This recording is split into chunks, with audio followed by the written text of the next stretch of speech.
It's very messed up. But we don't need to be talking about sponsors for too long. I want to talk about VR, man. Hey, were you part of that space yesterday between Scoble and Lucas on Apple? Yeah, I hung around for as long as I could. That was a mess. What do you think about Apple coming in? You excited? I mean, so I'm not an Apple fan. I don't like, their closed off ecosystem. I don't like this like kind of fake branding. Like Apple has this image of, listen, they're the best product and that's why you're paying more for it. But a lot of times when you go spec for spec, it's not really true. They're behind on some technology. There's technology that Android phones have before them, and they're cheaper. And it's really like, it's a whole brand thing, and I just don't get behind that. So between the closed-off ecosystem and kind of little false advertising, Apple's not for me. Do I think they could do awesome stuff in the VR market? For sure. Is it going to be for me? I don't know. Yeah, the only thing that I really didn't like about that, like, I'm all for it. I personally, you know me and more VR hardware, like, I'm all for it. The more people that come in, the better. The more headsets that, whatever headset you like, the more headsets that are in a customer's or consumer's hands, the more developers are going to jump in and spend money to try to make good products. I'm all for more headsets out there, but, like, it's weird how much, like, he was pushing that, yes, closed ecosystems are good. Like, why were we celebrating closed ecosystems? Now, I'm not completely, like, I just accept it. I'm going to be honest. I'm just going to accept another closed ecosystem. But, like, it was, like, heavily pressed that that's a benefit. And I don't understand how anyone in their right mind could push a closed ecosystem as the benefit, like, to a consumer. I mean, the only aspect I can say where it's beneficial is, it's, like, streamlined. It's kind of, like, dumbed down to a degree. You're telling the owner of the product, this is how you use it. Not like, hey, you bought our product, do whatever you want with it. This is how you use that. So on one hand, you could say, okay, they're making sure to, kind of deliver a better experience, kind of keep viruses out, whatever. You can argue that. Yeah. But at the same time, you don't have the same options you would with other technology, which is something as someone who works in IT, I'm completely against. Yeah, well, someone works in IT, maybe you have a better idea of this than I do. Putting aside the virus conversation or things like that, are there any benefits to a closed ecosystem from a tech standpoint? Or could it just be done the same way as if it's open? I mean, it really just comes down to like that control aspect again. You kind of control what's on the platform.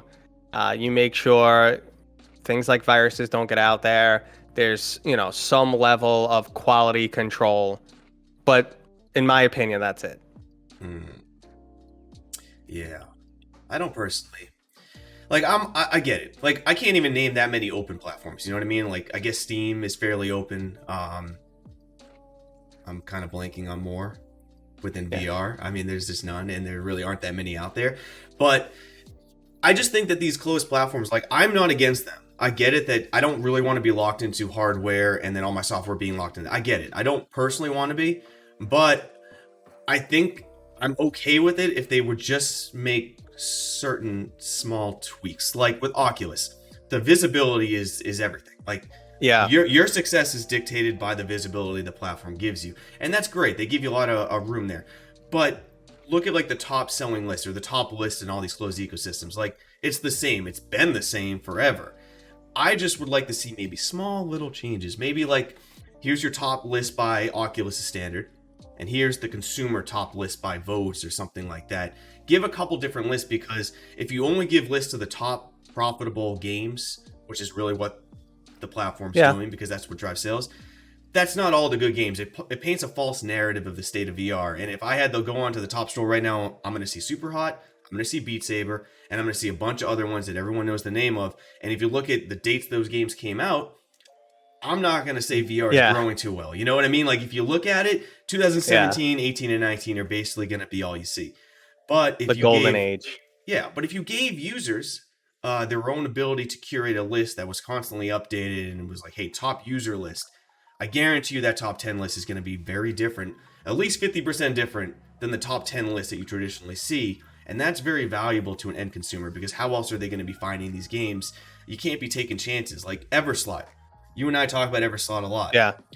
We took a chance. Like, can we be honest? Like, Yeah. it was a $13 game that no one knew anything about.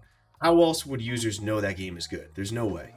I mean, I looked at the trailer and I said, all right. I mean, I'm interested. Yeah. Conceptually, I like it. I like the direction it was going in. But I looked at that trailer and I was like, this is gonna suck.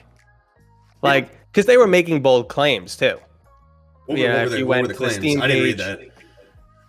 You go to the Steam page and it's like, built from VR, mechanics with like a grappling hook in your gun, that whole VR built from the ground up type of deal. And it's mature, fast paced, extreme VR people. Extreme.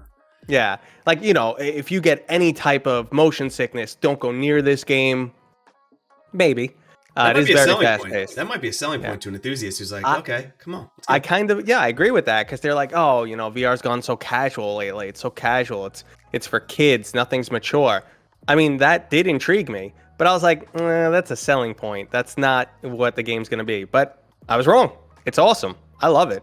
Yeah, it's great. So I think that's a good talking point. I'd like to kind of pick your brain on that. So I think that's one of the hardest things right now is like, so for example, I go probably similar to you.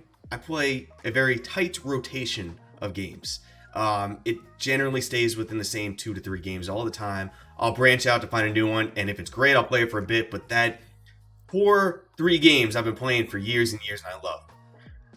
It's difficult to find something new, especially navigating off the top 10 list, right?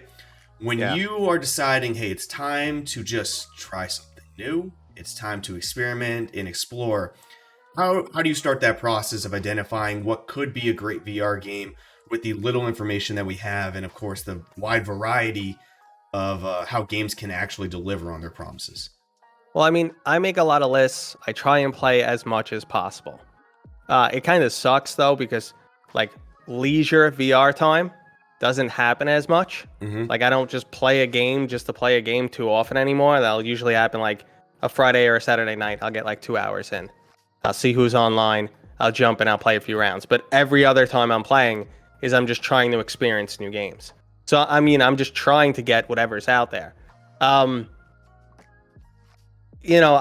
just everything. Just throw the kitchen sink in me. I'm just trying to play everything. I talk to a lot of developers. And whatever looks intriguing, I'll go for. That's it. Hit that subscribe button to stay on top of the daily clips or catch the debates and fireside chats live on the main channel down in the video description. See you next time, Space Cowboys.